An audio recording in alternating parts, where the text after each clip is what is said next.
there was such a life and such atmosphere in the family of really realizing that every creature, every human is created equal.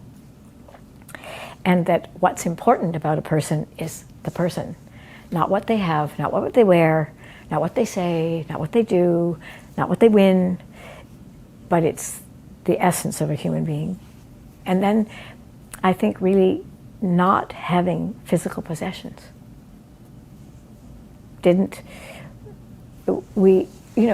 When I got my first Canada Council grant, I got $100 less than my father made in an entire year.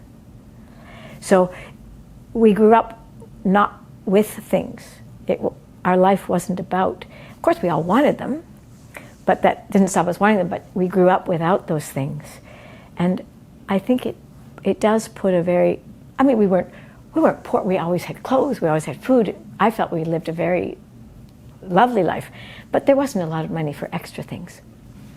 And so I think that really what that gives you is the sense that, let's put it this simply, I feel like you come, you take what you need, you give more than what you have, and you live a simple life. And whatever it is that you have, you share. And that's just been so it's really lucky because, working at the Winnipeg Ballet wasn't big, huge monetary rewards. And so when you retire, you're not dependent on having a big, wealthy lifestyle. And there's something quite calming about that. My mother thought that I would enjoy watching Romeo and Juliet on the CBC. And of course, enter Veronica Tennant as Juliet, and I was struck by lightning. She just changed my life. I saw her, and I still remember that moment where she was being lowered into the crypt, and I got goosebumps. I was 10. And I'd always wanted to be an actress because my parents had taken me to Stratford, and I had a real affinity for classical music, and when I saw this, it put it all together, and Veronica was the catalyst. And so then I began to beg my parents for dance lessons, and it was kind of patchy up until then and a very long road, but eventually I got through to the Winnipeg Ballet, got through the school, and ended up at Winnipeg Ballet.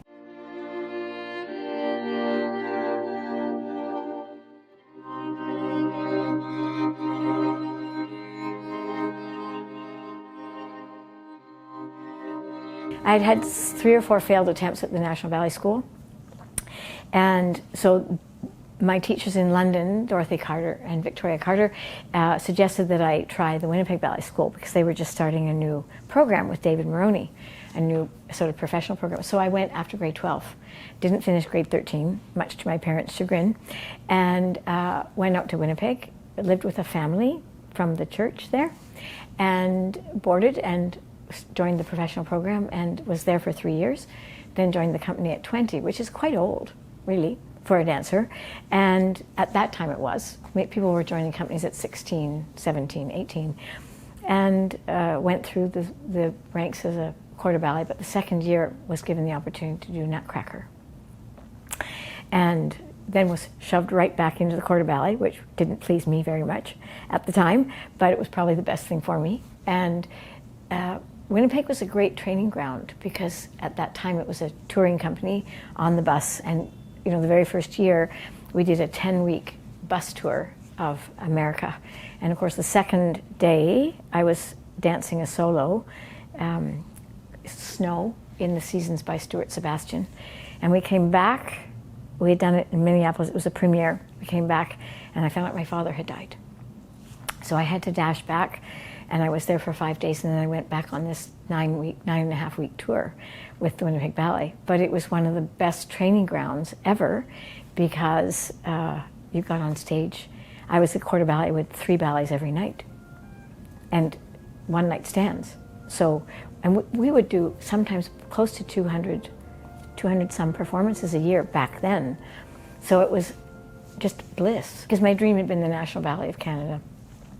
But I really feel in a certain way it was a divine intervention Just the way that Veronica was my divine intervention. It was a divine intervention because I had Arnold Spohr, and I was at the beginnings of a company that was being built. They were also at a place where Arnold, when I arrived on the scene, said, oh, we need to bring in classics for her. So that opened up a laneway for the company. So I grew with the company, which is unheard of. I mean, there was nobody in front of me to tell me or to show me. So that was terrifying, but it was also, in some senses, very freeing, because there was no other Giselle in front of me. And no one said to me, you have to do it this way. Whereas when I would come to other companies, I was always squished into a box, and I never felt, and that's why I was always considered difficult, because I would always, like a horse, fighting against a bit or whatever, I just needed to be able to explore my own ideas.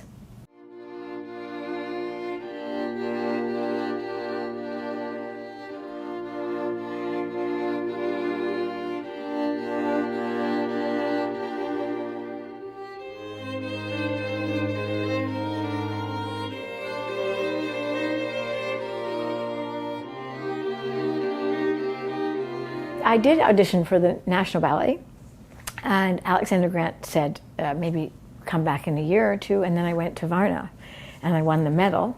So then I was invited as a guest to the National Ballet, and so I had always have had a sort of on-again, off-again relationship with the National Ballet, but then my relationship with the international ballet world started and opened up from then.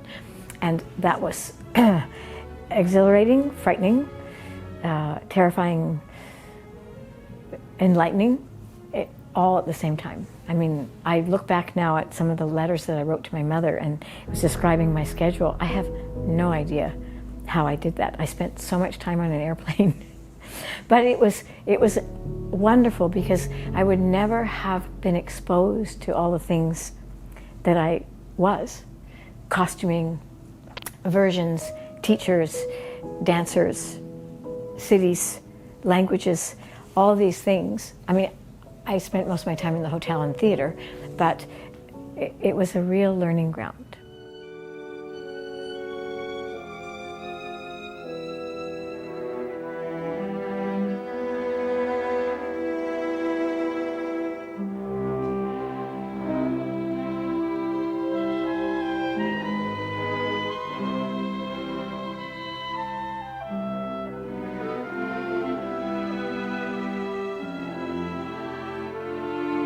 Winnipeg was really the only place that I had the freedom and the support to be able to explore who I really was as an artist. And for that I am eternally grateful. It wasn't a great place by the end of my career, because there wasn't the support that I needed to continue on as an elder artist. But, I will never, ever, ever be lacking in gratitude for what I was able to become because of it. So consequently, sometimes it's now left me in sort of the outside of certain circles, because I am unique and was unique. But it's okay, because I am who I am, and I would never have been that without that. You get a reputation of being difficult and being demanding and egocentric, because in a way, what I find what was always in a way the basis of what I did was I felt that I had the responsibility to create the most with my abilities that I could, which meant 24/7 doing what I needed to do to be the best dancer I could be. And what I find is that there's other people that you come in touch with that are quite content to do less, and it's enough. And I remember Henny Urians looking at me and saying, you have to accept that that's maybe enough for them, that it's not enough for you. And that was hard, because I would look at them and go, but don't you understand, if you do this and this and this, and we work on this, it'll be better. And I never stopped.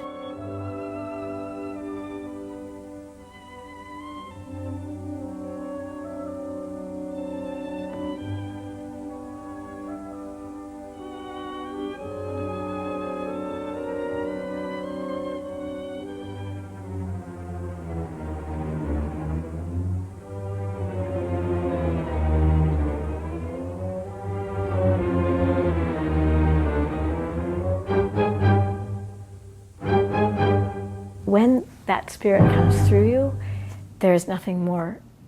It's cathartic. It's like you get to touch something that is so great. And you're so aware that when you're in it, it's just so moving. And of course, it's like an addiction.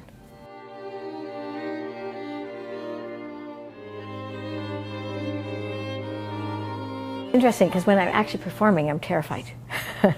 It's like this, and it's like the actual performance is just this focus to try to get through and to try to stand up, and there's a absolute terror. But it's after, when you're done and you finished it, that it sort of rushes in. And maybe it's just adrenaline, I don't know, or endorphins from having faced the demon within you. Like, I'm not like other people that sit there and say, I have to perform because I love it, because I feel so free. I feel that I have to perform because I have to communicate. And if, when I finish, I hear responses from people that they've been moved, that's my reward. That's the moment, if I've done my job. But the actual doing of it is scary.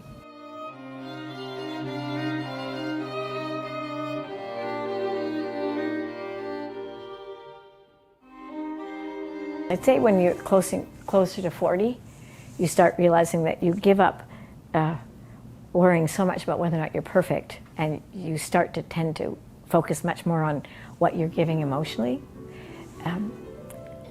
So it becomes a more equal performance in the sense that you are much more aware of what you're delivering. It's much more of a craft, in a sense, that you're not just going out there. When I was young, I would go out there and I'd finish the performance and I'd say, did I look nervous? I had no idea. I was terrified. And people would say, no, didn't look nervous at all. So I had no idea, really. I always went out with sheer instinct.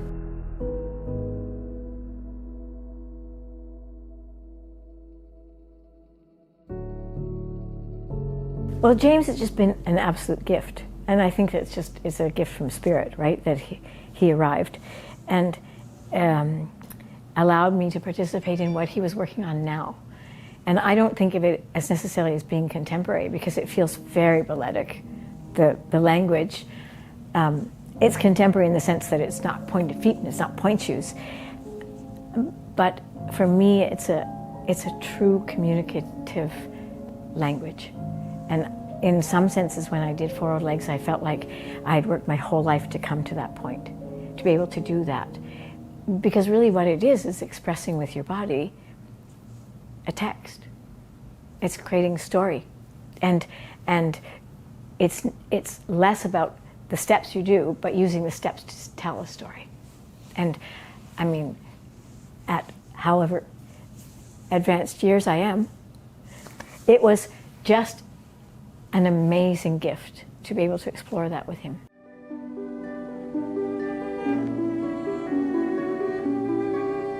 I hope that somehow I will have planted a seed in young ones that will keep people understanding that this art form is the most beautiful, powerful, unique way of communicating heart to heart. Because ultimately in the world, it's all only about love. And if we cannot express love in a semantic way, maybe we can understand that what people feel when they see someone dance, they feel love. And therefore they become a loving individual. And it spreads. And I think really in the end, that's if I've done that, if I've been able to instill that in people who can then instill it in other people, that dance is ballet is not lost. And people realize that ballet can be this conduit of sheer love, then that's what it will be.